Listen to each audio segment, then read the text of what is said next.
আপনি নিজেও তো দেখতেছেন এই যে নাটক সাজাইতেছে তারা, এই যে অস্ত্র মস্ত্র এগুলা দিয়া, এতে ওনাদের লাভটাই। ওনারা দেশের আইন শৃঙ্খলা ঠিক করবে, আইন শৃঙ্খলা ঠিক হবে কিভাবে? তো বললো যে আপনারা চলে যাবেন, এরপরে স্যারের প্রমোশন হবে, এটাই লাভ। আমি বললাম যে একটা প্রমোশনের জন্য আমার জীবনটাকে ধ্বংস করে দিল।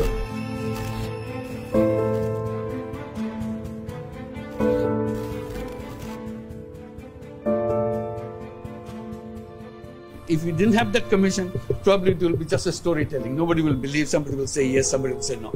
Now they have concrete proof and now they will go to the justice. 400 অভিযোগ পেয়েছি মাত্র 13 কার্য দিবসে। যারা গুমের শিকার ভিকটিম এবং তাদের পরিবাররা প্রায় 1800-র উপরে আমাদের কাছে তাদের কমপ্লেন সাবমিট করেছে। সারা বাংলাদেশের বিভিন্ন পেশাজীবী, বিভিন্ন শ্রেণী পেশার, বিভিন্ন বয়সের, বিভিন্ন জায়গার, এবং তাদের মধ্যে অনেকেরই রাজনৈতিক পরিচয় আছে। কারো কারো ক্ষেত্রে হয়তো রাজনৈতিক পরিচয় ওইভাবে নেই, কিন্তু তাদেরকে জঙ্গি ট্যাগ লাগিয়ে দেওয়া হয়েছে। সব ধরনের মানুষ ছিলেন ভুক্তভোগী। দিনমজুর ভুক্তভোগী আসেন আমাদের কাছে, অত্যন্ত ধনী ভুক্তভোগী আসেন, কলেজ পড়ুয়া ছাত্র আসেন, যেমন তেমন নারী ভুক্তভোগীও আছে। এমনকি 10 বছরের কম বয়সী ভুক্তভোগী আমাদের কাছে আসেন। আমি শুধু আমাদের মনে আছে যে আম্মু যখন বোরকা পরতো তখন আম্মুকে একটা কালো কালার টুপি পরাইতো আর একটা হাত করা পরাইতো। মাঝে মাঝে আমাকে নিয়ে যেত, তুই একদিন নিয়ে গেছে, বাকি সময় আমাকে রেখেই গেছে। গুমের সাথে আসলে বাংলাদেশের প্রত্যেকটা বাহিনী জড়িত বলা চলে। সেক্ষেত্রে প্রধানত আমরা যাদেরকে নাম নিতে পারি তাদের মধ্যে হচ্ছে rapid action battalion, Bangladesh police তো আছেই, detective branch of police, CTTC, DGFI, NSI, এগুলো প্রধানত তারা এই গুমের সাথে জড়িত ছিল। কমিশন গঠন হওয়ার পরে মানুষের যেমন প্রত্যাশা ছিল, আমরা নিজেরাও প্রত্যাশা করতাম, আমরা আশাবাদী ছিলাম যে সমস্ত ঘটনার পুঙ্খানুপুঙ্খ আমরা বের করব। এই যে একটা অপরাধ সংগঠিত হয়েছে, যে অপরাধটা স্বাভাবিক কোনো অপরাধ না, যে অপরাধটা একটা পরিকল্পনার ভিত্তিতে রাষ্ট্র কর্তৃক সংগঠিত হয়েছে।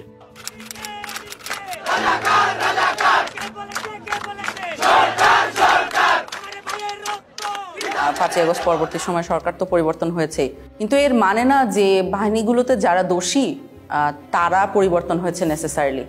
স্পেশালি প্রথম দিকে সবই তো একই মানুষ ছিলেন এবং ওনারা জানতেন এবং সঠিকভাবেই জানতেন যে আমরা যদি একজন বন্দীকে কোনো একটা স্পেসিফিক বন্দিশালায় লোকেটেড করে ফেলি, অর্থাৎ সে ওই জায়গায় ছিল এটা নিশ্চিতভাবে বলতে পারি, তাহলে তার বন্দিত্বের জন্য দায়ী কে তা ইমিডিয়েটলি বলা সম্ভব। কারণ ওই বন্দিশালার চাবিটা কার হাতে ছিল, কোন বাহিনীর কন্ট্রোলে ছিল, সেই বাহিনীর ঊর্ধ্বতন কর্মকর্তারা দোষী।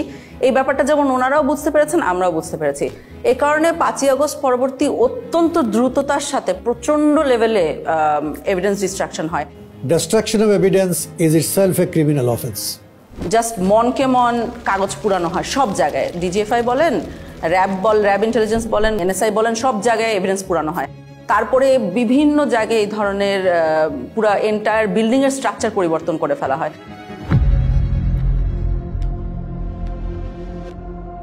ব্যারিস্টার আরমান জি জবানবন্দিটা দিয়েছিলেন, সেখানে আমরা দেখেছিলাম যে অন্য বন্দীদের সাথে, অর্থাৎ যেমন ব্রিগেডিয়ার আজমি বা মাইকেল চাকমা যারা ছিলেন ডিজিএফআই এর হাতে, তাদের জবানবন্দির সাথে খানিকটা পার্থক্য ছিল। তার মধ্যে দুটো খুব নোটিসেবল পার্থক্য আমাদের জন্য ছিল। সেটা হলো যে অন্যদের চোখ 24 ঘন্টা বন্ধ থাকছে না, হাত 24 ঘন্টা বাঁধা থাকতো না, ব্যারিস্টার আরমানের থাকতেন। যেই স্থানে আমাকে আটকে রাখা হয়েছিল সেখানে সকল বন্দীদেরকে 24 ঘন্টা চোখ বেঁধে রাখা হতো, 24 ঘন্টা হাত করে রাখা হতো। কোথায় আছি বলা হতো না, কয় তারিখ বলা হতো না, সময়টা বলতো না। আমি বারবার তাদেরকে বলতাম যে নামাজ পড়ার জন্য সময় জানা দরকার, কিভাবে নামাজ পড়বো, তারা বলতে বলা যাবে না, আদেশ। তখন আমরা বুঝতে পারি যে উনি এবং ব্রিগেডিয়ার আজমি, মাইকেল চাকমা একই লোকেশনে ওনাদেরকে রাখা হয়নি, অন্য কোথাও ছিলেন উনি। তো সেল থেকে বের করে তখন আমি চোখ বাঁধা অবস্থা থাকলেও আমি ক্লিয়ারলি আমি বুঝতে পারি যে আমি বের হয়ে একটু কয়েক কদম সামনে যে একটা ছোট্ট সিঁড়ি ক্রস করে উঠতেছি।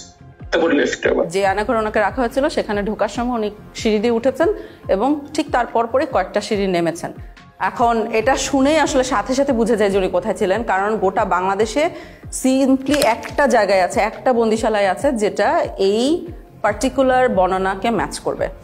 তো ওইখানে উনি এক পর্যায়ে বলেন যে ওনার পায়ের নিচে ছিল মসৃণ টাইলস, সাদার মতো, এবং ঠান্ডা ছিল। ছোট্ট সিঁড়ি যখন ক্রস করে যাই তখন এটা 5 থেকে 7 কদমের সিঁড়ি হবে এবং খালি পায়ে আমাকে যতবার বের করা হয়েছে তখন খালি পায়ে পরে যে আমাকে জুতা পরা হচ্ছে বের করা হয়েছে। খালি পায়েটা আমি একদম ক্লিয়ারলি বুঝে দিয়েছি এটা সিঁড়ি টাইলস লাগানো সিঁড়ি ছিল। কিন্তু ওই রুমে অলরেডি আমরা অক্টোবরের মধ্যে অভিযান একটা চালিয়েছিলাম, আমরা ইন্সপেক্ট করে এসেছিলাম, ওখানে কোনো টাইলস ছিল না, ওটা সম্পূর্ণ সিমেন্টের একটা ফ্লোর। সো আমরা কর্মকর্তাদের ডেকে অফিসারদের ডেকে জিজ্ঞেস করা শুরু করি যে টাইলস কই। একটা সিঁড়ির পাশে যখন যে এই মার্কটা থাকে, what does it indicate do you think? No idea, কারণ আমি তো বিল্ডিং এর এক্সপার্ট না। টাইলস, এই সিঁড়ি টাইলড ছিল। আচ্ছা, এই প্রশ্নটা আমার মনে আছে, ওনাদের মোটেও পছন্দ হয় না, কারণ ওনারা এত বড় বড় কর্মকর্তা, আমরা জিজ্ঞেস করছি টাইলস কই, কথার তো কোনো মানে নাই। কিন্তু আমরা শিখছিলাম টাইলসের ভিতরে এই মিস্ট্রিটা লোকেটেড, এটা যদি সলভ করতে পারি আমরা মিস্ট্রি সলভ করতে পারবো।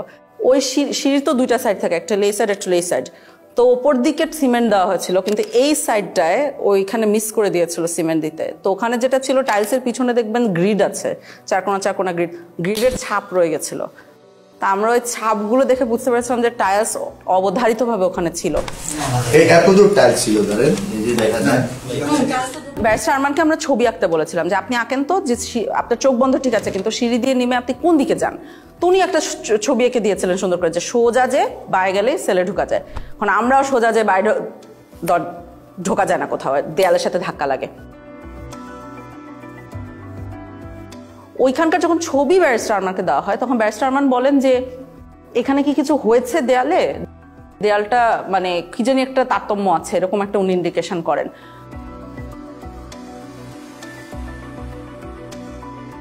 তখন আন্তর্জাতিক অপরাধ ট্রাইব্যুনাল আমাদের যে কলিগরা আছেন ওনাদের সাথে আমরা যোগাযোগ করে একটা ম্যাপ ওনাদেরকে এঁকে দেওয়া হয়।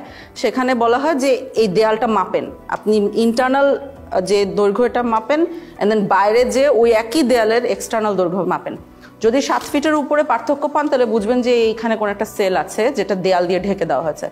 তো ওনারা মাপেন, মেপে আমার মনে আছে যে আমাকে খুব এক্সাইটেডলি ফোন দিয়ে বলেছে যে 10 ফিটের উপরে জায়গা আছে যেটা খুঁজে পাওয়া যাচ্ছে না। আমি এখানে দুটো দরজা ছিল, এই দরজা দিয়ে আমরা ঢুকতে আগ্রহী, যেটা আমরা চাই না সেটা হলো লিন্টেল, যে মাঝখানে যেগুলো কিছুতে আধা থাকবে। তো ওই যে জায়গাগুলোতে একটু তারতম্য দেখা যাচ্ছিল দেয়ালে, সেই জায়গাগুলোতে ছোট ছোট ফুটা করা হয় এরকম হাতুড়ি দিয়ে পিটিয়ে। তো ওই ফুটার ভিতরে মাথা গলিয়ে দেখা যায় যে ঠিক ব্যারিস্টার আরমান যে বর্ণনাটা দিয়েছেন যে সেল, টাইলস, বাথরুম সব অক্ষত অবস্থায় আছে, ওরা জাস্ট নতুন দেয়াল বানিয়ে দিয়েছিল ওখানে। হ্যাঁ, আমরা ব্যারিস্টার আরমানের রুম পেয়ে গেছি। এখন টাইলস কতটুকু আছে, টাইলস গুলো কিন্তু যে করে হোক বাঁচাতে হবে, ঠিক আছে?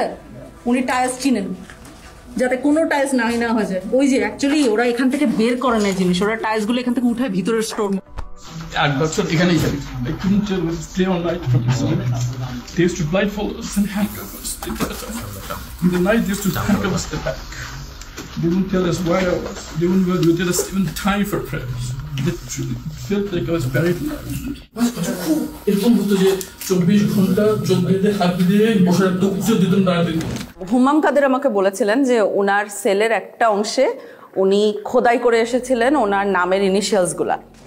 মেডিকেল সেলের ভিতরে ঢুকলে আপনি যদি ঘুরে যান, দরজা ফেস করেন, বাম পাশের কর্নার মাঝামাঝি জায়গাটার মধ্যে একদম কোনায় একটা ডেট লেখা আছে আর আমার ইনিশিয়ালস লেখা আছে, HQC লেখা আছে এবং ডেট লেখা আছে যেদিন আমাকে গুম করা হয়।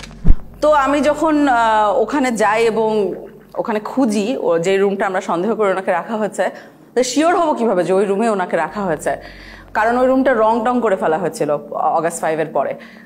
তো একটা সাইড দেখে সন্দেহ হয়, তখন ওনাকে যে ওই সাইডটা দেখায় ভিডিও কলে যে এটা কি চেনা লাগছে কিনা, তখন উনি বলেন যে হ্যাঁ ওই ইনিশিয়ালটা খোদাই করে রেখেছে। তো আপনি যখন খোদাই করে রাখেন তার উপরে রং করে দিলেও খোদাইটা রয়ে যায়।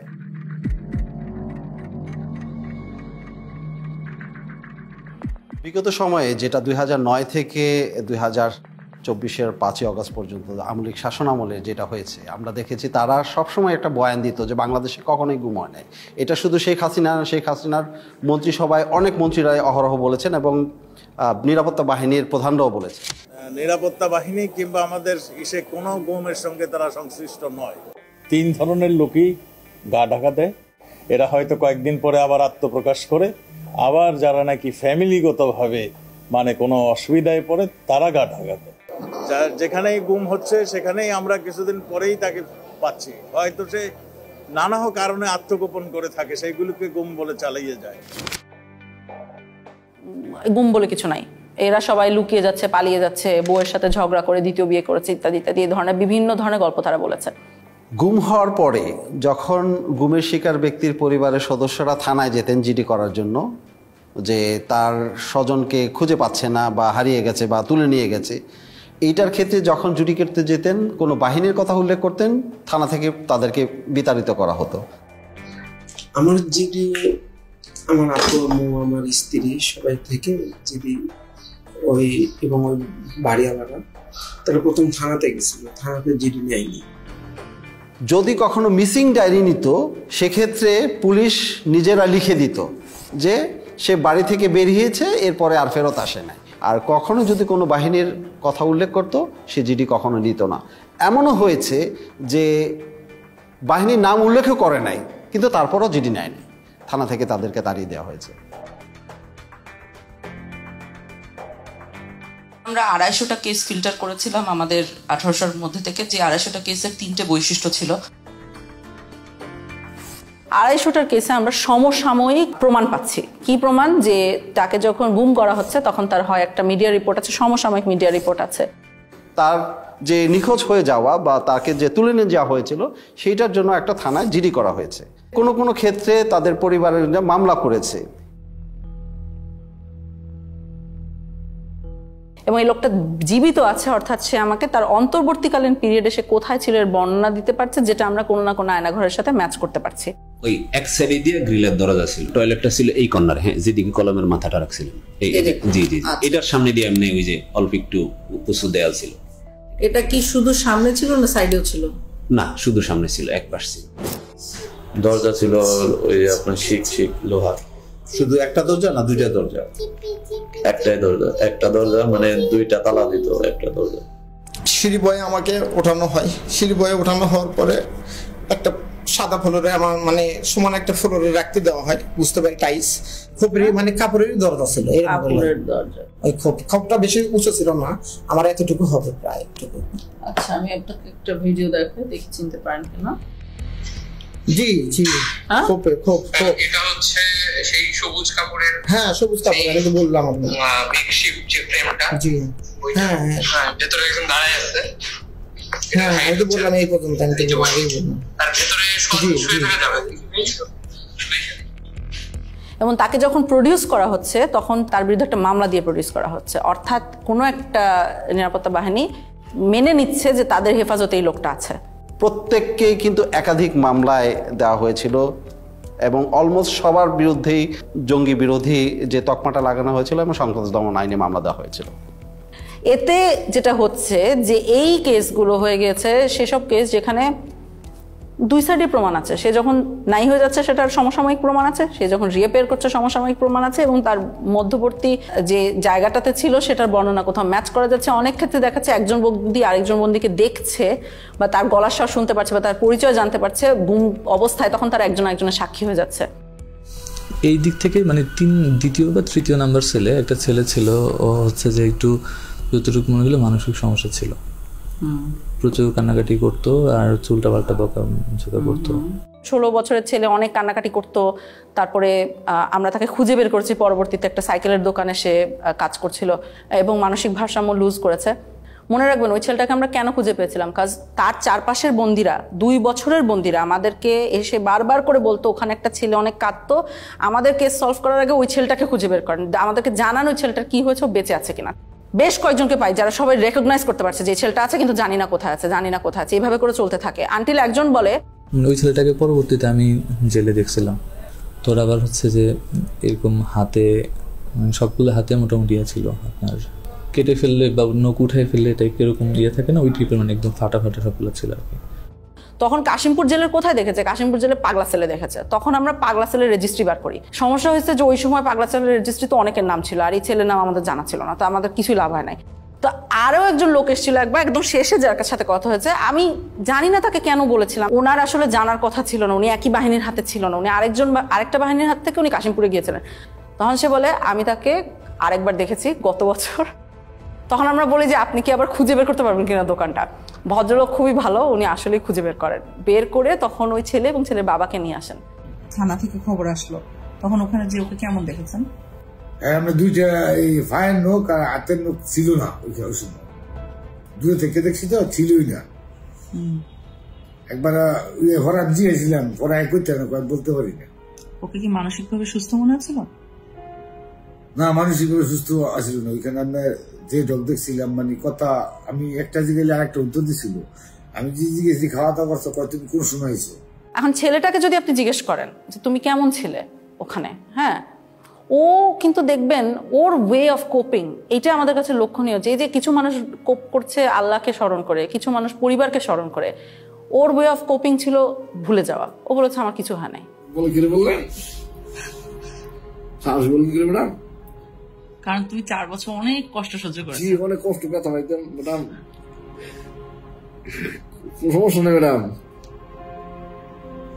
সমস্যা নেই, তোলা অসুবিধা হইতো না, ব্যথা কিছু নেই আর কি।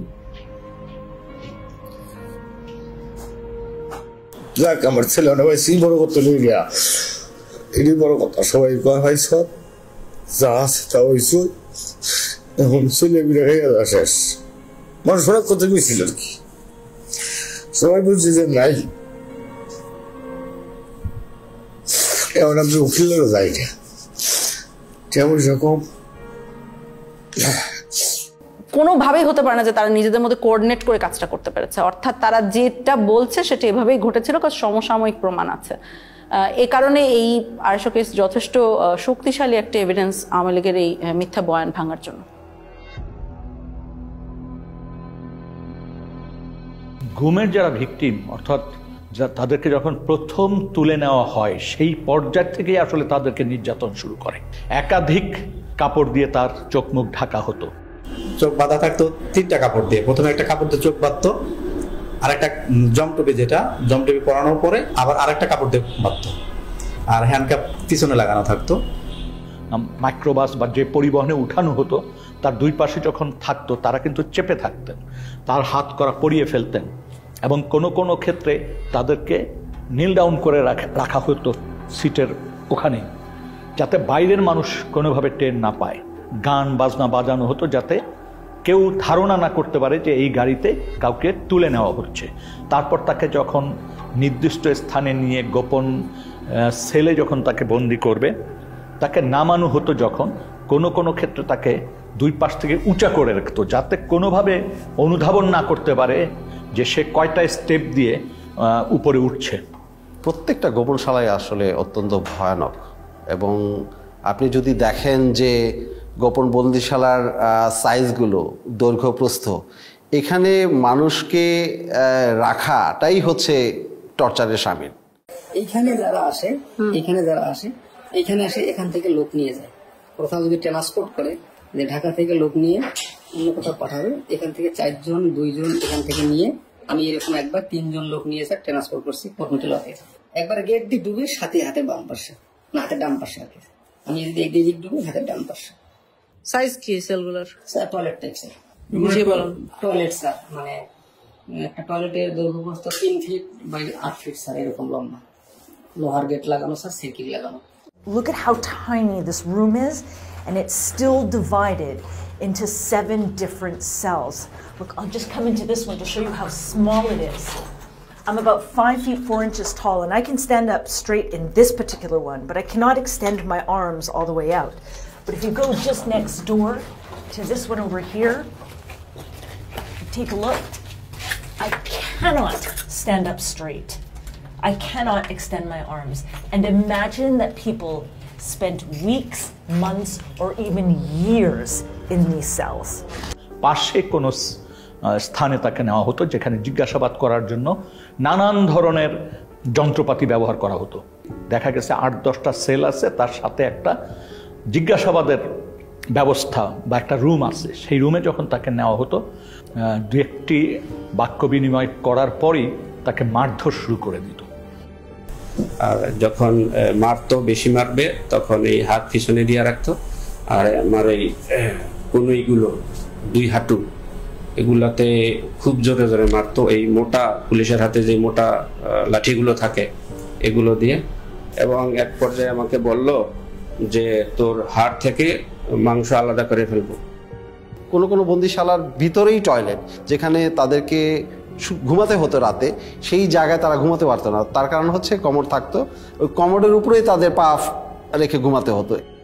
আমাকে ওখান থেকে টর্চার করে দুইজনে কাঁধে করে ধরে একটা সংকীর্ণ একটা বাথরুমে বললে চলে, আমি 5 ফিট 8 ইঞ্চি পা লম্বা করলে আমার হাঁটু পর্যন্ত বাথরুমের ভিতরে চলে যায়, মানে এত সংকীর্ণ জায়গা। কিছু সেল ছিল এত ন্যারো, সেখানে বন্দি শুতেও পারতো না, জাস্ট পা গুটিয়ে কোনো মতে ওখানে থাকতো। যেন সাইজ ছিল 3.5 ফিট বাই 4 ফিট এরকম সাইজের। নিয়ে যাওয়ার পরে যেখানে আমাকে নিয়ে গেল সেটা হলো একটা ছোট একটা সেল। ছোট সেল বলতে 3.5 ফিট পাশে, আর লম্বা হলো আপনার 4 ফিটের থেকে একটু বড়। অর্থাৎ আমি সেজদা দিলে মাথায় লেগে যেত, আবার রুকু দিতে গেলে পিছনের সাইড লেগে যেত গ্রিলের সাথে, এরকম একটা অবস্থা ছিল।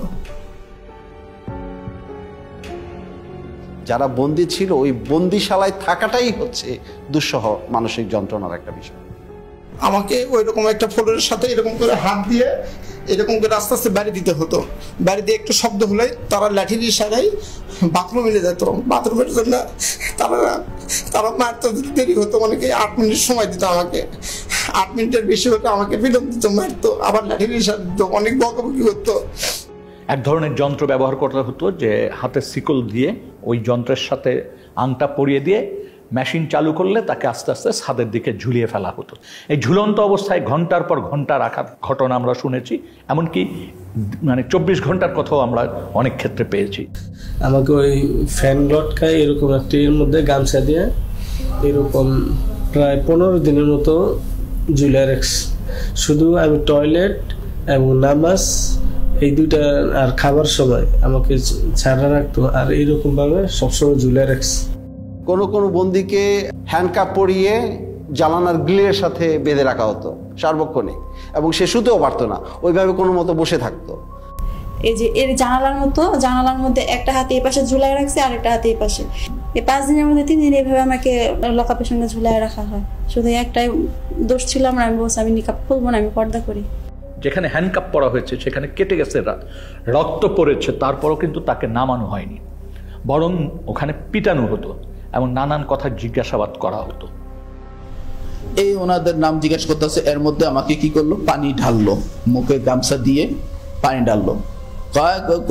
কোথায় আছে বল, কোথায় আছে বল, কোথায়, মানে আমাকে মানে একটা সেকেন্ডের সময় দিতে আসে। আমি বলতেছি মুখের মধ্যে ভিজা কাপড় দিয়া প্রায় 2-3 মিনিটের মতো পানি ঢালতো, আর ওই সময় দেখা যায় আমি প্রায় সময় অজ্ঞান হয়ে যেতাম, আর মুখ দিয়া খুব লোট টোট ইত্যাদি এগুলো বের হইতো। তারপরও তারা হাসাহাসি করতো। কোনো কোনো ক্ষেত্রে তাকে চেয়ারে বসানো হতো। চেয়ার আবার 2 ধরনের ছিল। এক ধরনের চেয়ার ছিল যেটা কাঠের ফ্রেম, মানে কাঠের চেয়ার, সেখানে ইলেকট্রিক শক দেওয়ার ব্যবস্থা থাকতো। তো চেয়ারে বসিয়ে ইলেকট্রিক শক দেওয়ার যন্ত্র সাথে সংযোগ স্থাপন করে দিত শরীরে, কখনো কানে, কখনো নখে, কখনো পায়ে, এইভাবে দেওয়া হতো।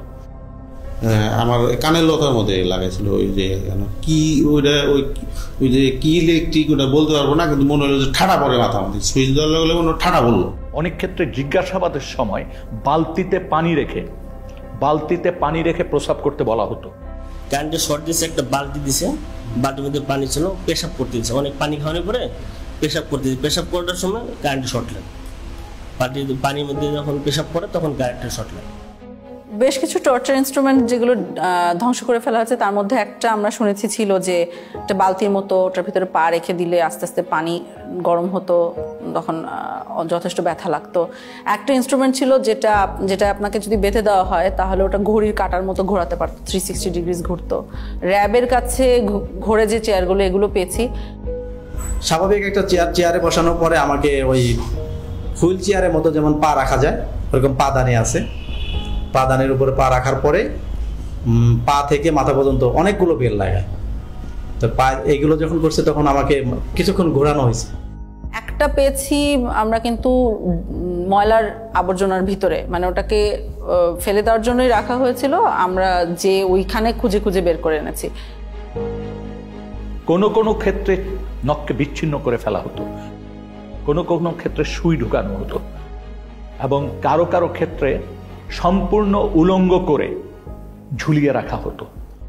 মাথা নিচের দিক পা উপর দিক দিয়ে ঝুলে, আর আমার শরীরে কোনো পোশাক রাখে নাই তখন, একেবারে উইদাউট ড্রেস। তারপরে এলো পতারে আমাকে দুইজনে একসঙ্গে পিড়াতে থাকে। দুই হাতে বাঁধতো, বাঁধার পরে এমনি বসায়া এই যে এই জায়গাটা লাঠি ঢুকাইতো, লাঠি বড় একটা লাঠি ঢুকাইতো, লাঠি ঢুকায় লাঠিটা এমনি দইরা এই যে দুইটা চেয়ার নিত, এই দুইটা চেয়ারের উপরে ঝুলাইতো, আমাদেরকে পিড়াইতো।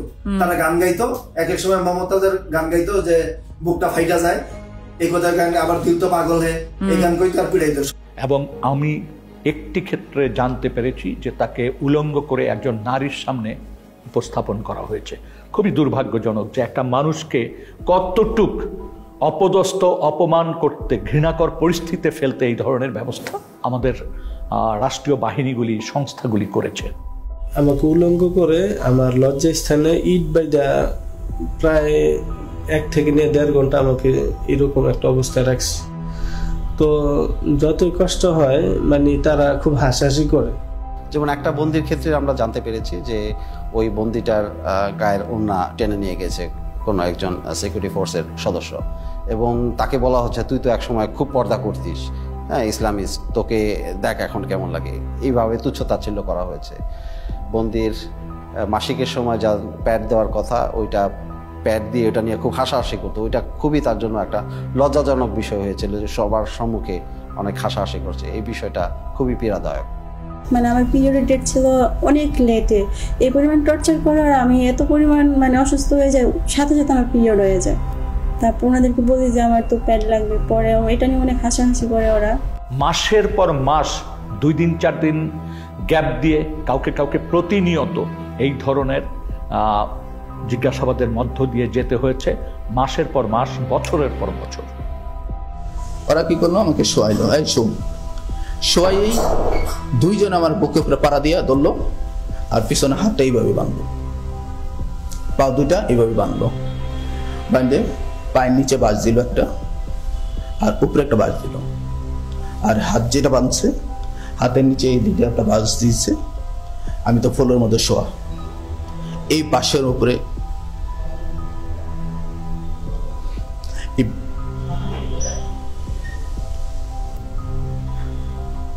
বাসের উপরে আমাকে 4-5 জন দাঁড়াই গেছে। তখন আমার মানে ভিতর থেকে মানে আমি আর কোনো কিছু বলতে পারতেছি না, শুধু একটাই প্রশ্ন করতেছে, তোর বাড়িতে কে কে থাকে, তোর বাড়িতে কে কে থাকে। এবং আমরা দেখি এই জিনিসগুলো মানুষের ভিতরে অনেক বড় ভয় রেখে দেয় অনেক দিনের জন্য।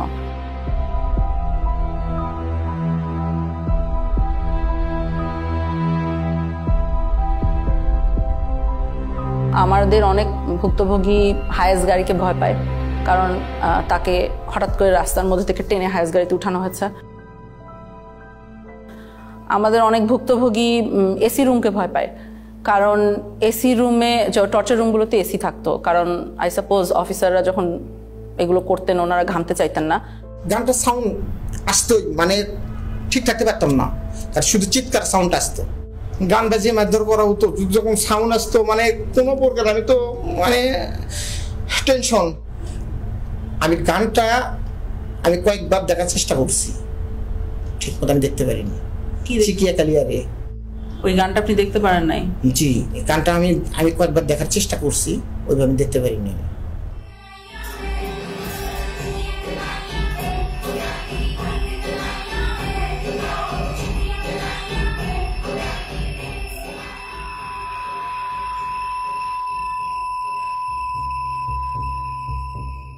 প্রসাবের জন্য আমরা এরকম বাইরেতে হইতো ফ্লোরে, এখানে টাক দিলে আমরা আসবো। প্রসাবে ধরছে মিউজিক ছেড়ে দিছি, ওই আওয়াজও তাদের কাছে পৌঁছায় না। মিউজিকের সাথে তো ওটা হারায় যায়, ওই সাউন্ড তো আর পাবে না। এরকম কিছু প্রসাব পায়খানা করেছে আমার সামনে, আবার এটা আমরাই পরিষ্কার করতেছি। তারা দিয়ে যে করে তারা দিয়ে পরিষ্কার করে। সে আল্লাহর কাছে বলতে যে আল্লাহ আমার মেরে ফেললেই ভালো, এই কষ্ট দেওয়ার দরকার কি। এই মানুষগুলো কিন্তু যারা বেরিয়ে এসছেন জীবন নিয়ে, তারা কিন্তু এটা ভুলতে পারেন নাই। তারা এখনো গভীর রাতে ঘুম ভেঙে যায়, তাদের চিৎকার করেন এই ট্রমার থেকে কিন্তু এখনো বেরিয়ে আসেনি। বাথরুমে একটা নতুন লাক্স সাবান ছিল। হ্যাঁ, এখন ওই লাক্স সাবানের স্মেল আসলে আমার মাথায় কাজ করে না।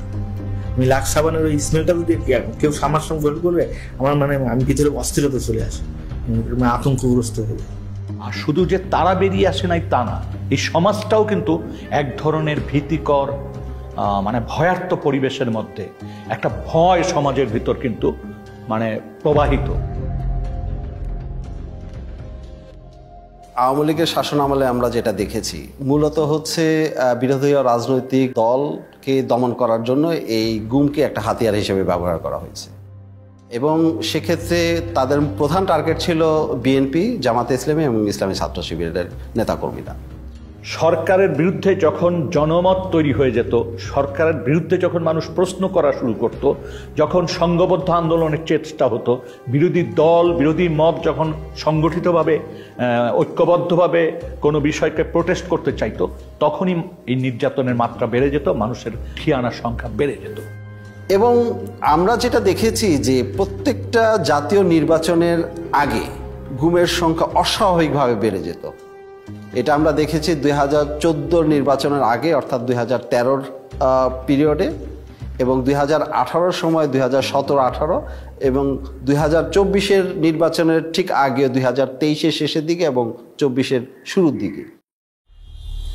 In her second term as Prime Minister, security forces were locking up opposition figures without trial. Among them, a popular official with the Bangladesh Nationalist Party, Sajidul Islam Suhon. In December 2013, eyewitnesses say he and 5 friends were taken by authorities and never seen again. কেন নিল? কি দোষ আমার ছেলের? আমার ছেলে নাই, আমি কি করবো পয়সা থেকে? এটা আমরা সন্ত্রাস বিরোধী ট্রাইব্যুনালেও দেখতাম যে অস্বাভাবিকভাবে মামলার সংখ্যাটা বেড়ে যাচ্ছে, এবং সেখানে মূল আসামি হিসেবে যাদেরকে দেখা হতো তারা হচ্ছে তৎকালীন বিরোধী রাজনৈতিক দলের নেতাকর্মী।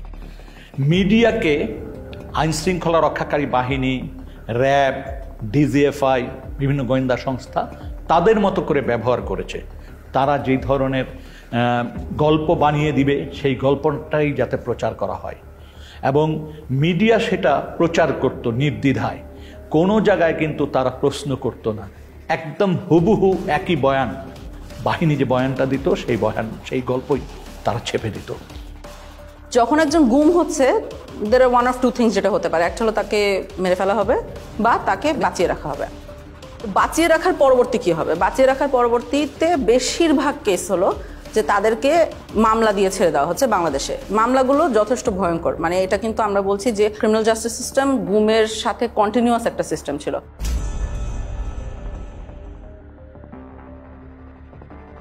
ছাড়ার জিনিসটাকে সেটাকে লিগেলাইজ করার জন্য, অর্থাৎ তাকে একটা বেআইনি কাস্টডি থেকে একটা আইনি কাস্টডিতে নেওয়ার জন্য একটা মামলা মোকদ্দমা দরকার।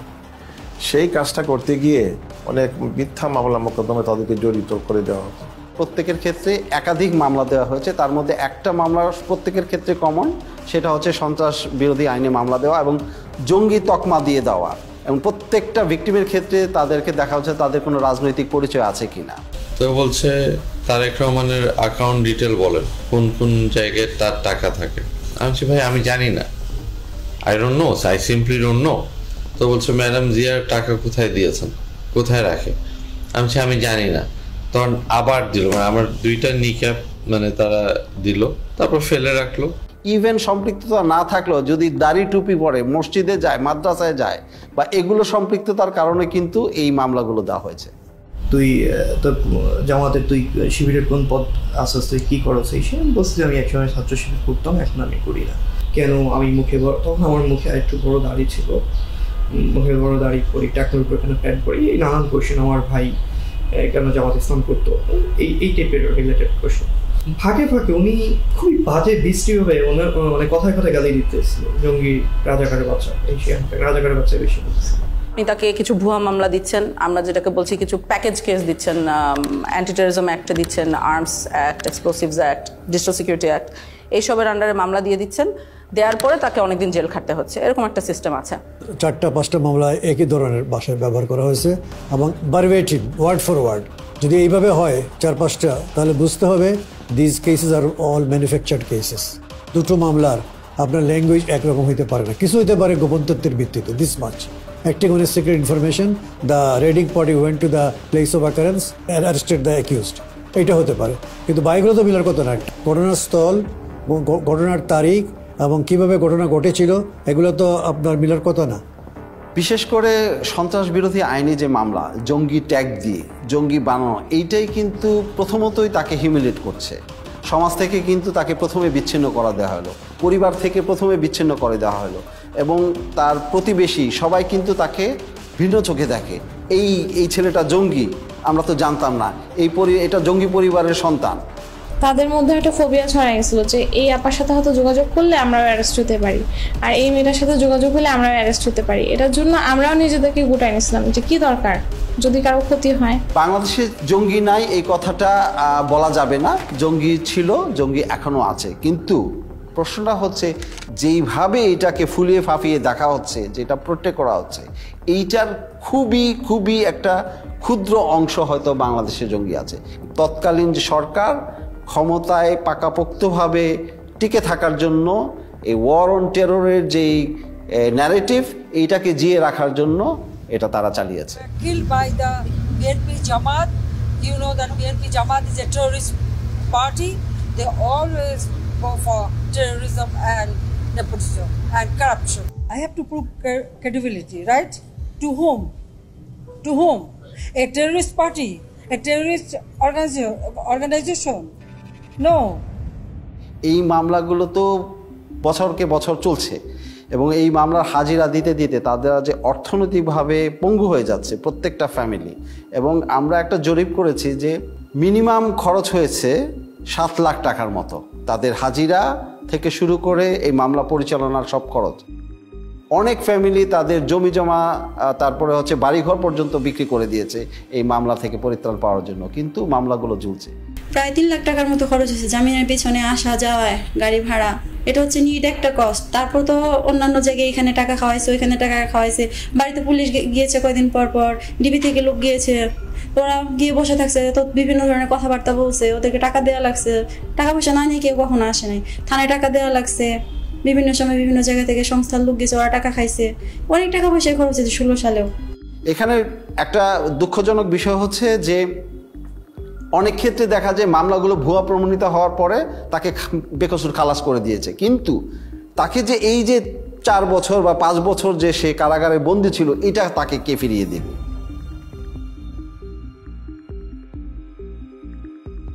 এখন ভুয়া মামলা দিয়ে এগুলোর পক্ষে তো তাদেরকে এখন প্রমাণাদি জোগাড় করতে হবে, প্রমাণাদি পাবে কোত্থেকে? হ্যাঁ, এটা একটা তো তাদের জন্য সমস্যা। তো ওখানে একটা বেশ well developed systematic torture regime ছিল আসলে। এই টর্চার করে কনফেশন আদায় করা হতো, স্বীকারোক্তি আদায় করা হতো। আমাকে লাস্ট এটাই চাইতেছে আব্দুল মুমিন আমি স্বীকার করতাম, মানে আপনার পরিচয় বদলানো। হ্যাঁ, পরিচয় বদলানো। তো আমি আব্দুল মুমিন স্বীকার করে নিছি। করে নেওয়ার পরে এই যে এখন বাসডলা দিয়ে লাস্টে বলতেছে তোর নাম আব্দুল মুমিন, আর তোর বাপ যদি জিজ্ঞাসা করে, কথা জিজ্ঞেস করে বলবি যে আমি বাবার সাথে রাগ করে তাবলিগে চলে গেছিলাম, তাবলিগের কিছু জিনিসপত্র আছে এই ব্যাগের মধ্যে, এই ব্যাগটা নিয়ে তুই চলে যাবি, ওরা ছেড়ে দিয়ে আসুন। যেহেতু সব ম্যাজিস্ট্রেট এক না, কিছু কিছু ভালো ম্যাজিস্ট্রেটও আছে, তাই কিছু ম্যাজিস্ট্রেট আবার থাকতো খারাপ, এবং সবাই জানতো তারা মানে কারা যারা এগুলো মেনে নেবে, এই ধরনের ফোর্সড স্বীকারোক্তি বা গুম হওয়া সত্ত্বেও জিনিসটাকে কগনিসেন্সে না নেওয়া। তো ওই সব মানুষদের সামনেই যাওয়া হতো, ওদের সামনেই এদেরকে প্রডিউস করা হতো, তারা ফোর্স স্বীকারোক্তি মেনে নিত। না, আমি বলছি না, আমি 160 আমার মাইরে ফেলাইতো, আমি 160 করতে 160 করতে দিলে আমার ফাঁসি হয়ে যাবে, আমি তো এগুলো কোনো কিছুর সাথেই নাই। আপনারা যা বলতেছেন আমি এগুলো কিছুই জানি না, সব সাজায় আপনারা দিচ্ছেন। তখন আমারও ওই আয়ু বলতেছে, ওই প্রথম দিন আমাকে যখন, এটা আপনাকে কি বলবো, মানে প্রথম দিন আমাকে যখন ওয়াটার বোর্ডিং দিয়েছে, তখন আমার মানে আমি প্রসব করে দিয়েছিল আর কি। তো ওই জিনিসটা ও আবার আমাকে রিমাইন্ড করে দিচ্ছে যে তোরে যে মনে নাই, তোরে যে তুই যে প্রসব করে দিয়েছিস রিসিলি মেয়েদের লগে, আজকে কিন্তু আবার সেইভাবে মাইর দিলাম। টানায় পিড়ামো, কিন্তু তুই যা বলি সেইভাবে কর। করে নিয়ে আসছে, করে নিয়ে আইসা বলতেছে, এমন একজন জাজের কাছে নিয়ে আসছে, আইসা বলতেছে ও 164 দিতে চায় না, অনেক চেষ্টা করছি দিতে চায় না।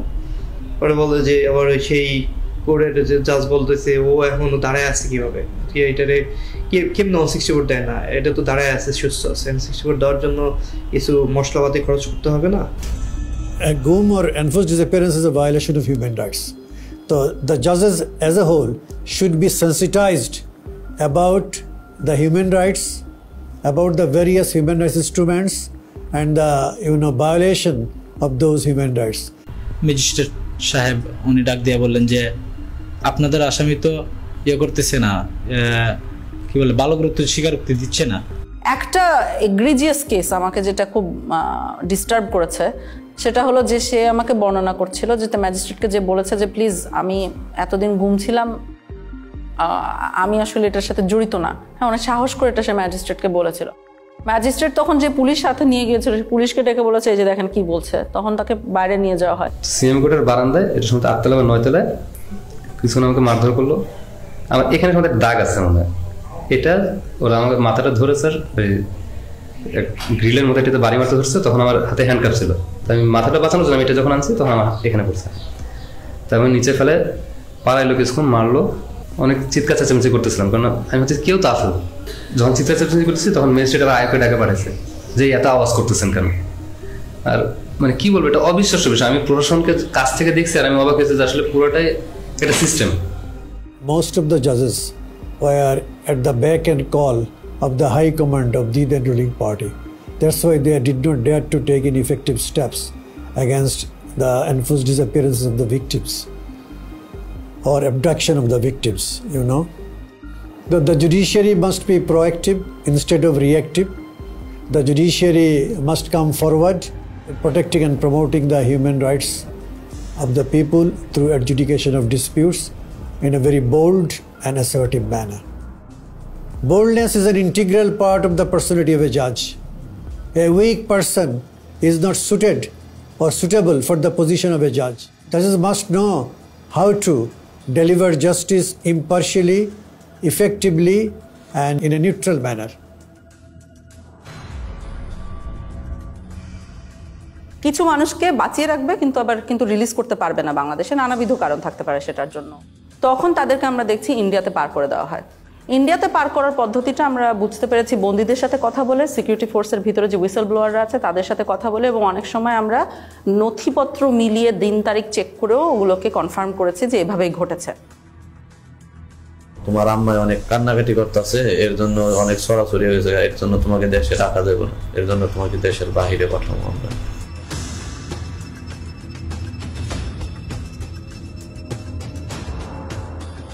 নদী পার করাইলো, নদী পার করানোর পরে তারপরে কাঁটাতারের একটা বেড়া আছে, ওই বেড়া দিয়ে আমাকে পার করে তারা নিয়ে গেল।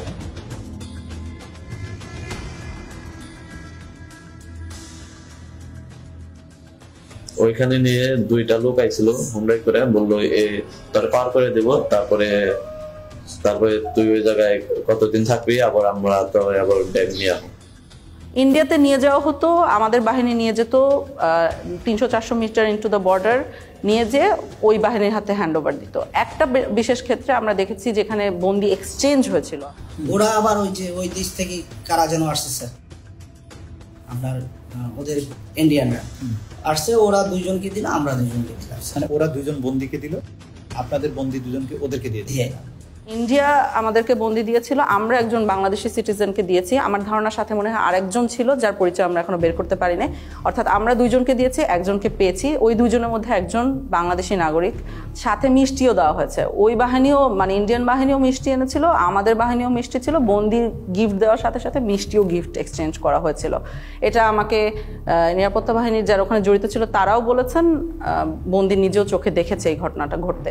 ইন্ডিয়াতে নেয়ার পরবর্তী কি হতো বন্দিদের আমরা সবসময় জানি না, অর্থাৎ কাদের কথা জানি না, আমরা জানি না ওখানে কাউকে মেরে ফেলা হতো কিনা, কারণ যারা মারা গেছেন তাদের খবর আমাদের পক্ষে বের করা এখনো পসিবল হয়নি। যাদেরকে হ্যান্ড ওভার করলো ওদেরকে নিয়ে আবার কি করলেন? ওদেরকে নিয়ে স্যার রাস্তায় 2জনকে স্যার ক্রস ফায়ার দিয়ে ফেলাই দিয়ে আসছে। তবে এটা অবশ্যই হতো যে ইন্ডিয়াতে যারা বাঁচিয়ে রাখা হতো ইন্ডিয়াতে, তাদেরকে মামলা দেওয়া হতো, মানে অর্থাৎ ইন্ডিয়ান লিগ্যাল সিস্টেমের ভিতরে তাদেরকে ঢুকিয়ে দেওয়া হতো। সো আনপাসপোর্ট মামলা বলবে, অর্থাৎ ট্রেসপাসিং এর জন্য কেস দেওয়া হতো। তখন ওনারা ইন্ডিয়াতে জেল খাটতেন, জেল খাটা পরবর্তীতে আবার ওনাদেরকে বাংলাদেশে পুশিন করা হতো। ভারতের কারাগারে যদি কেউ থাকে সেটার জন্য আমরা বাংলাদেশি বন্দী যারা আছে তাদের তালিকা চেয়েছি পররাষ্ট্র মন্ত্রণালয়ের মাধ্যমে ইন্ডিয়ান অথরিটিকে। কিন্তু সেক্ষেত্রে যে সমস্যাটা দেখা গেছে যে তালিকাটা দিয়েছে সেটা অসম্পূর্ণ, এবং আমরা যেই পিরিয়ডের তালিকা চেয়েছিলাম অর্থাৎ 2009 সাল থেকে 2024 সালের 5ই অগস্ট পর্যন্ত সেটা তালিকা পায়নি। এই সম্পৃক্ততাটা ইন্ডিয়া এবং বাংলাদেশের যে ইল্লিগাল একটা সম্পর্ক, এটা আসলে খুবই ট্র্যাজিক, কারণ এরকম হওয়ার কথা না, হওয়া উচিত না, এবং আমাদের দেশের সার্বভৌমত্বের প্রশ্ন অবশ্যই চলে আসে, কিন্তু হয়েছে, গত 16 বছর এটা হয়েছে। এবং কারো কারো ক্ষেত্রে চরম পরিণতিটা হয়ে গেছে, যেটা আমরা বিভিন্নভাবে জানতে পেরেছি, এবং অনেকে আমাদের কাছে ইতিমধ্যে এই কথাগুলো বলেছেন। এর মধ্যে একটা বড় অংশ আছে যাদেরকে বেশ কিছুদিন জিজ্ঞাসাবাদ করার পরে অথবা কয়েকদিন জিজ্ঞাসাবাদ করার পরেই সিদ্ধান্ত নেওয়া হয়েছে তাদেরকে হত্যা করা হবে। যখন একজনকে মেরে ফেলার সিদ্ধান্ত হতো তখন কাজটা ওরা, যেহেতু ওনারা ট্রেন্ড অফিসার্স, যথেষ্ট এফিশিয়েন্টলি করতো আমরা বলতে পারি। একজন মানুষকে কখনো কখনো মোরগ বলা হতো, কখনো কখনো প্যাকেট বলা হতো, কখনো কখনো সাবজেক্ট বলা হতো। ঊর্ধ্বতন অনেক অফিসার আছেন যারা মিড লেভেলে ছিলেন বা যারা গোয়েন্দা সংস্থাগুলি পরিচালনা করতেন, তাদের নির্দেশনায়, তাদের উপস্থিতিতে এই মানুষদেরকে নিয়ে যাওয়া হতো মাইক্রোবাসে করে। টঙ্গীর থেকে রওনা দেওয়ার পর যতগুলি ব্রিজ আছে প্রায় প্রতিটি ব্রিজের গোড়াতেই নিয়ে নতুন যারা অফিসার সংযুক্ত হতেন র্যাবে বা র্যাব ইন্টেলে, তাদেরকে বলা হতো দুজন একজন মোরগ নামাও বা প্যাকেট নামাও, গুলি করো।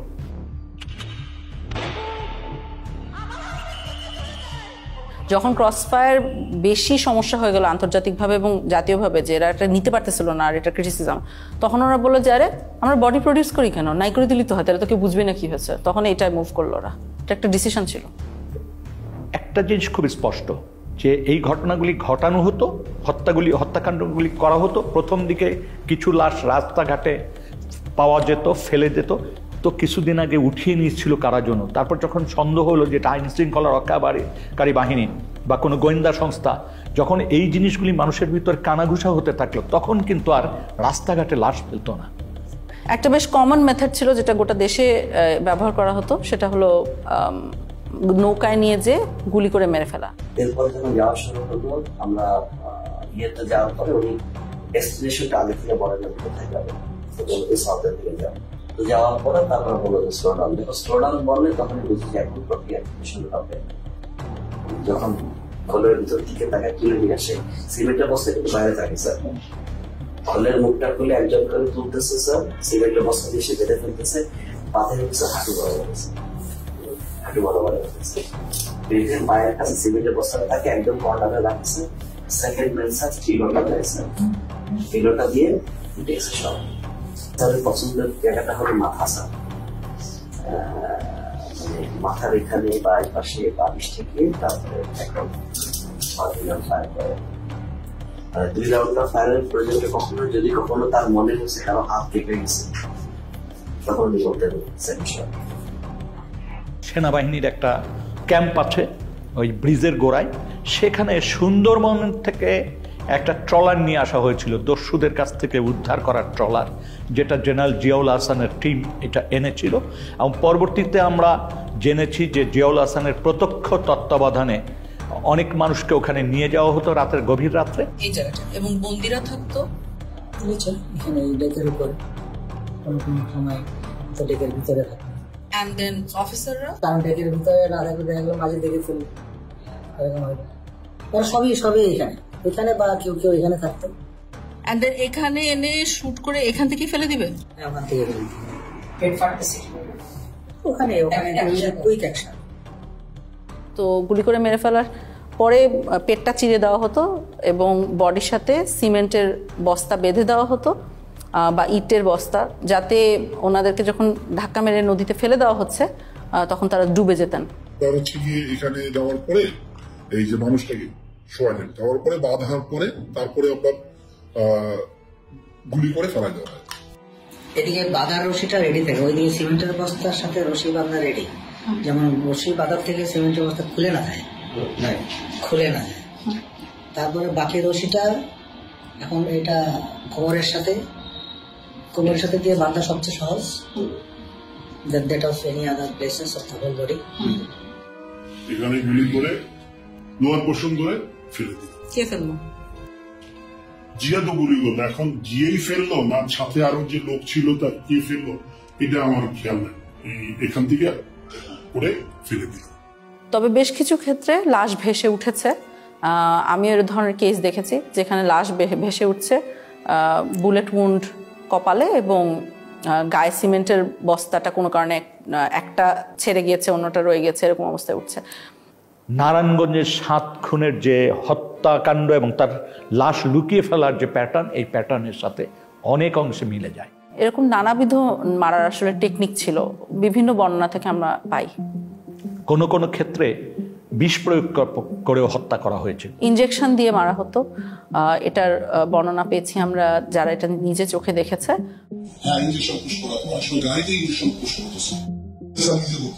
একজন মানুষকে মেরে ফেলে তার লাশটা রেল লাইনে ফেলে দেওয়া হতো, মানুষ রেল লাইনে কাটা পড়েছে এই হিসাবে জিনিসটাকে প্রতীয়মান হয়। কিছু কিছু ক্ষেত্রে দেখা গিয়েছে যে অনেক সময় লাশের হাতে হ্যান্ডকাফ অবস্থায় রেল লাইনে কাটা লাশ পাওয়া গেছে, তো বোঝাই তো যাচ্ছে কি হয়েছে, নাহলে হ্যান্ডকাফ আসলো কোথা থেকে। একজন ভিকটিম তো বেঁচেই আছেন যাকে গাড়ির সামনে ট্রাকের সামনে ফেলে মারার চেষ্টা হয়েছিল এবং এরকম অনেকাংশে তো সাকসিডও করতো, এভাবে করে মেরে ফেলতো। ওই আবদুল্লাহপুর আশুলিয়া রোড যেটা, সেখানে নিয়ে যাওয়ার পরে উনি অন্যদেরকে নেমে যেতে বলে। নামার পরে আমাকে যে কানে কানে বলতেছে, ভাইজান আমাকে ক্ষমা করে দিয়ে দেখেন, আপনাকে তো চলন্ত গাড়ির সামনে ফেলে দেওয়ার জন্য বলা হয়েছে। হঠাৎ করে মানে আমাকে ধাক্কা দেওয়া হলো এবং আমি খেয়াল করতেছিলাম যে গাড়ি শব্দ আসতেছে, তো আমি তো তখন ধরে নিয়েছি যে আমি শেষ, আমি পড়ে গেছি। পড়ে যাওয়ার পরেও দেখতেছি যে আমি বেঁচে আছি। আমারে তুলে ধরে বলছে যে আপনি ভয় পাবেন না, আপনাকে তো আমরা রাস্তায় ফেলে দিয়েছি, কিন্তু গাড়িটা পাশ দিয়ে চলে গেছে। তাহলে আমি টের পাইছিলাম যে গাড়িটা যখন জোরে খুব রানিং এ আসতেছে, আবার যখন ফেলে দিবে ব্রেক শক্ত করে ধরে পাল দিয়ে টা করে শব্দ হয়, যেটা ঠিক সেই শব্দটাই আমার কানে আসছে। আমাদের কাছে যারা মুখ খুলেছেন এটাই পূর্ণাঙ্গ তথ্য না, এর কয়েক গুণ সমাজে এখনো রয়েছেন যারা এখনো আস্থা বা সাহস পাচ্ছেন না এই বিষয়গুলি জনসমক্ষে তুলতে বা তারা অভিযোগ করতে। তারা মনে করে যে এমনিই তো আমরা মামলা মোকদ্দমার ভিতর দিয়ে আছি, তারপর আবার এইটা করতে যে আবার কোন ফ্যাসাদে পড়বো, আবার আমার কোন ভোগান্তি হবে। ওই ওপেনলি ওইভাবে সাক্ষাৎকার দিব না, কারণ ওটা এভিডেন্স থেকে যাবে। আমার আজ হোক কাল হোক আমার তো আসলে পরেরটাও চিন্তা করা লাগবে, ফ্যামিলি আছে, এমনি তো অত্যাচারের শিকার হয়েছি, গুম ছিলাম, মিথ্যা মামলা নিয়ে জেলে ছিলাম, এখনো স্টিল নাও হাজিরা দিচ্ছি। ওই 16 সালে গুম হওয়ার কনসিকুয়েন্স এখনো বিয়ার করতেছি। আমার ফ্যামিলি স্টিল নাও সাফারার, আমার ক্যারিয়ার ধ্বংস, সবকিছু হয়ে গেছে। তার মানে এখনো কিন্তু আমরা এমন একটা পরিবেশ নিশ্চিত করতে পারিনি যে পরিবেশে মানুষ ভয়হীনভাবে এসে রাষ্ট্রের কাছে বা রাষ্ট্রের সংস্থাগুলির কাছে এসে বলতে পারে যে আমার জীবনে এই ঘটনাগুলি ঘটেছে।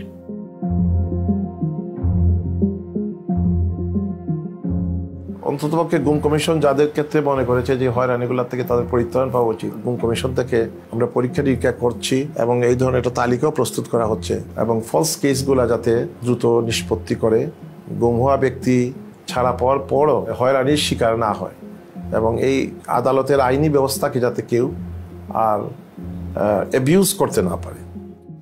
যাদের বিরুদ্ধে এই মামলাগুলো দিয়ে দেওয়া হয়েছে, সন্ত্রাস দমন আইন বা অন্য যে আইনি মামলা হয়েছে, এই প্রত্যেকটা মামলা যাতে দ্রুত নিষ্পত্তি করা যায়, সেটা যাতে এক্সপিডাইট করে, সেটার জন্য সুনির্দিষ্টভাবে সরকারকে বলেছি। দ্বিতীয়ত হচ্ছে যে সন্ত্রাস দমন আইনটাকে সংশোধন করার কথা বলেছি। 3 নম্বর জিনিসটা হচ্ছে যে এটার সাথে সম্পৃক্ত যেটা যে বাংলাদেশে জঙ্গিকে মোকাবেলার জন্য, জঙ্গি ইস্যুটাকে ডিল করার জন্য আমাদের এখানে সুনির্দিষ্টভাবে কিছু স্ট্র্যাটেজি ঠিক করতে হবে। এর পাশাপাশি যেটা হচ্ছে যে রিহ্যাবিলিটেশনের যে বিষয়টা আছে সন্ত্রাসদের মোকাবেলার ক্ষেত্রে, এই বিষয়টা মনে হয় কার্যকর হতে পারে, সেটাকে আমরা ফোকাস করেছি। গুম হওয়া এবং কেউ মারা যাওয়ার মধ্যে একটা বিস্তর ফারাক আছে। সেটা হলো কেউ যখন মারা যায় তখন তার সম্পত্তি ভাগ হয়ে যায়, একটা ডেথ সার্টিফিকেট আসে, সম্পত্তি ভাগ হয়ে যায়, একটা ক্লোজার আসে। কিন্তু কেউ যখন গুম হয়, যেহেতু সে মারা গিয়েছে এই কথাটা বলতে পারা যায় না, কারণ আমরা আসলে জানি না সে মারা গেছে কিনা, তখন কিন্তু কোনো ডেথ সার্টিফিকেট ইস্যু করা যায় না। ডেথ সার্টিফিকেট ইস্যু না করার সাইড ইফেক্ট আপনি দেখেন, ধরেন ভদ্রলোকের ব্যাংক অ্যাকাউন্টে টাকা আছে বা তার সম্পত্তি আছে, কিছু ভাগ হওয়া সম্ভব না। সো পরিবারগুলো অলমোস্ট রাতারাতি পথে বসে যায়, দেখতে পারে যে ব্যাংক অ্যাকাউন্টে টাকা আছে, দেখতে পারে যে তার সম্পত্তি আছে, কিন্তু সে কিছু ব্যবহার করতে পারে না। সেই জন্য আমরা বর্তমান প্রচলিত আইনের বাহিরে আমরা মনে করি যে এমন একটা আইন করা দরকার যে আইনে কিছু ওভাররাইডিং ক্লজ থাকবে, যে দেশের প্রচলিত আইনের বাহিরে গিয়েও তাদেরকে যাতে একটা আইনগত সুযোগ দেওয়া যায়। যখন একজন মারা যান তখন তার বউ বিধবা হয়ে যান, এটার একটা প্রসেস আছে। কিন্তু যখন একজন গুম হন তখন তার বউ, উনি কি বিধবা না সধবা? কারণ আমরা উত্তরটা জানি না। ভদ্রলোক বেঁচে আছে কি মারা গেছে এটা আমরা বুঝতে পারছি না। এই যে বিশাল সমস্যাগুলো পরিবারগুলোর মধ্যে মানে সৃষ্টি হয়, সেগুলোর কোনো সমাধান তারা পায় না। এবং গত 16 বছর ধরে হাজারে হাজারে পরিবার বাংলাদেশে এই সমস্যাটা ফেস করে আসছে। গুম হওয়া ব্যক্তির ডেথ সার্টিফিকেট ছাড়াই তাদের গুম হওয়ার যে একটা প্রত্যয়ন বা একটা ডিসঅ্যাপিয়ারেন্স সার্টিফিকেট প্রডিউস করে যাতে পরিবার পরিজন যাতে সম্পত্তি ইনহেরিট করতে পারে, সেই জন্য এই কমিশন থেকে কিছু আইন সংশোধনের সুপারিশ করা হয়েছে। অন্ততপক্ষে আর্থিক দুর্দশা কিছুটা হলেও লাঘব হবে। তবে এটা সত্য কথা যে গুম হওয়া ব্যক্তির অনুপস্থিতি বা গুম হওয়া ব্যক্তিকে উদ্ধার করে না দিতে পারলে অপূরণীয় ক্ষতি সেটা কোনো আইন দিয়ে বা তার সম্পত্তি দিয়ে বা সম্পত্তির অংশ দিয়ে সেটা পূরণ হওয়ার নয়।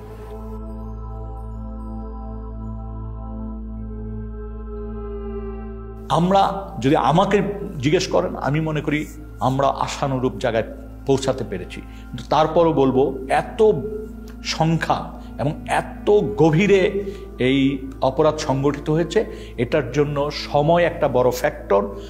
সেই বাহিনীর সদস্যরা যারা এই অপরাধের সাথে যুক্ত ছিল, তারা কিন্তু তাদের একটা বড় অংশ কিন্তু এখনো এই কাঠামোগুলিতে অবস্থান করছেন।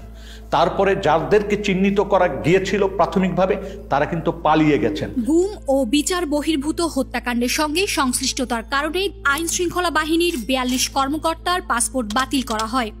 জানুয়ারি মাসে এদের বেশ কয়েকজনের বিরুদ্ধে গ্রেফতারি পরোয়ানাও জারি করে আন্তর্জাতিক অপরাধ ট্রাইব্যুনাল। যখন অ্যারেস্ট ওয়ারেন্ট বের হয় তখন কিন্তু তারা অনেকেই দেশে ছিলেন, কিন্তু পাসপোর্ট না থাকা সত্ত্বেও ওয়ারেন্ট বের হওয়ার পরপরই অনেক ঊর্ধ্বতন কর্মকর্তারা দেশ ছেড়ে পালিয়ে যায়। পালিয়ে যাওয়ার পরবর্তীতে এগুলোর এন্ড রেজাল্ট কি হবে?